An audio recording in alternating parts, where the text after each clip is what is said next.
All right, to start off, lesson one, I'm going to lay out some of the things I use. Some are necessary, some aren't.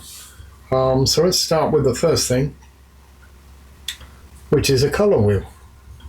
Now this has two sides. The first side shows you basically where to go. If I've got a blue-green and I'm adding yellow, that's where it's going to end up. Yellow on a green. So although this isn't fully comprehensive, it will show you to tone down how to add black or adding white.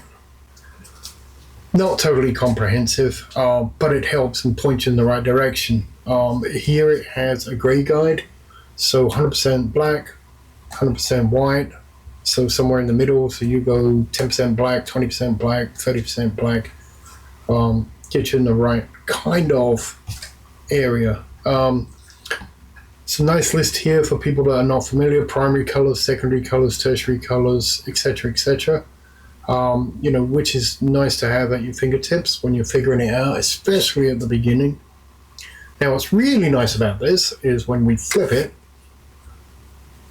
So here we have tint values, shade values, etc. So tinting is when you add, let's take the violet, for example. The tint is adding white, the tone is adding gray, and then the shade is adding black. So this will give you an idea of where they're going to go as you add just white and black to them to get tints, tones, shades from a color.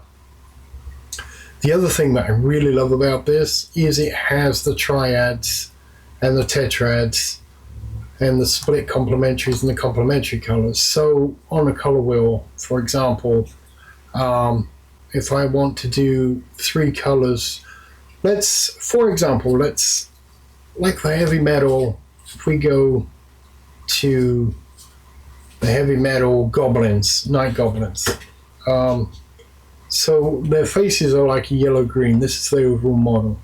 So if we do a triad, they got blue cloaks and red-orange bows.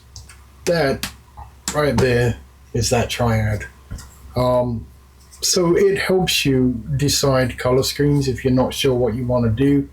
There are tetrads that you can work out, and everything is explained on this dial. So this is a very good tool, especially if you're just starting out.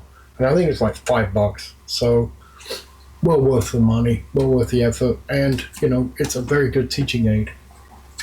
The next thing, very important, is matte fluid medium. Now I use Liquitex, but it is the suspension medium that acrylic paints is made from. It's like the base.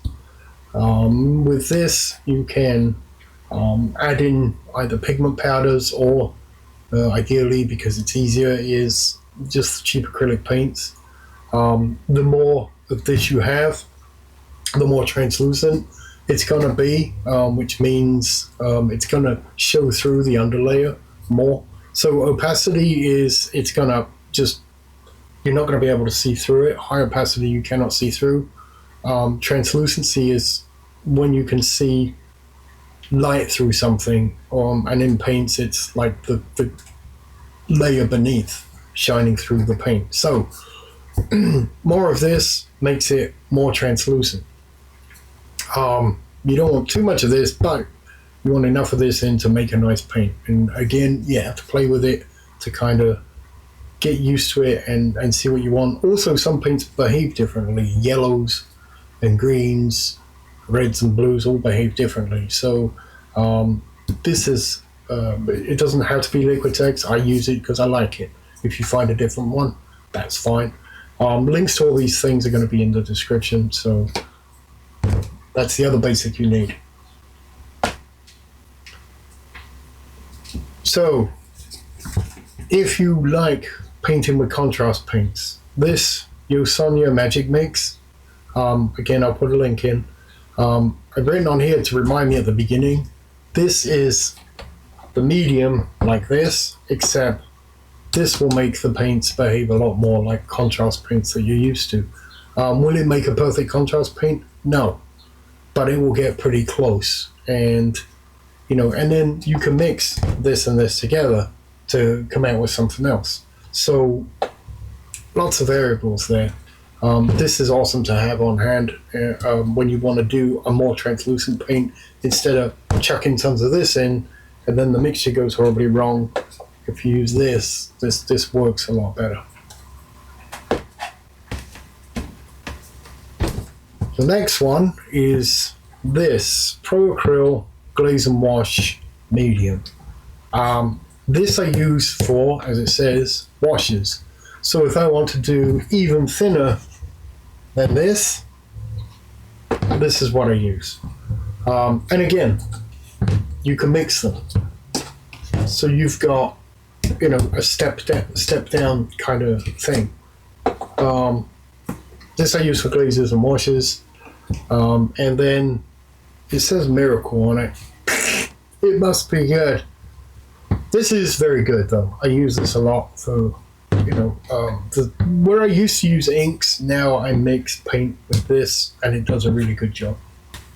The other thing you're going to need is a selection of just acrylic paints. Now, I got these as a trial. They're by Shuttle Art Acrylic Paints. There's like 80 of them for $50. I'll put a link in the description. If you go too cheap, I don't think this will work as well. These were kind of like a middle of the road.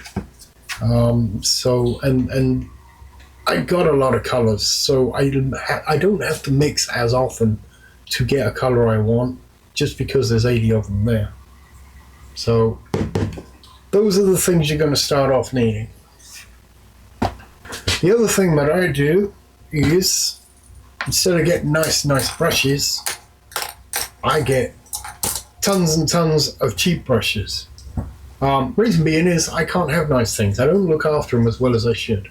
And these are so horribly cheap, but they're not terrible. You can paint with them. And this is it's a number 1 brush. So it's good for, and some of them last quite a while. Some of them you'll paint once and then throw them away because they just went horribly wrong. But they come in like 50. So that's how I do it. I've got nice brushes, but I can't have nice things. They always go horribly wrong. And I try very hard to, this one, they end up becoming my rubbish brushes. So yes, that's the other thing. If you're not a good painter and you can't have nice things like me, that's the other thing to get. So we've got mediums, we've got color, we've got a color wheel so we can plot course. You're going to need cups to mix, and you're going to need coffee stirrers, all of which are extremely inexpensive. And then once you've mixed the paint, depending on how good you get at doing it, how confident you get at doing it, mixing a larger amount, you can then get a bag of these things, for example. Pull some out. And they do these in different sizes. So they come with that, and then the dropper tops and the lids. And then if you want, you can also get ball bearings and put those in there. So that way you're not mixing all the time every time you do it. If there's something you use a lot of, I use these as well. I got myself some of these. You build your own paint collection. And then for those of you that want to, there is this stuff. It's called gesso. This is kind of hard to get through an airbrush. You have to thin it down, and I'll do a video on that. But you can also use it, just paint it onto your model if you're using to undercoat it. I like it because it has like a chalky texture to it, a very, very fine chalky texture. So it really takes acrylic well. So using this for a base coat, I run it through an airbrush, which I'm pretty sure you can paint it on. This guy's, I just gave him a few, camera works great. I just gave him a few squirts of this gesso stuff, and yeah, details stay very, very nice. So again, not expensive. I'll put links down below, and I'm going to go away and add all this stuff up and figure out how much it is for you to get all of this and start painting, and not only start painting, but paint for a very, very long time with it without having to buy new paints. So let me add those up. $130 compared to... Thank you very much for watching. Hope you're learning something. The lessons, first few lessons I've already got done, so they'll all become tumbling out over the next week. Hope you enjoy. Thank you.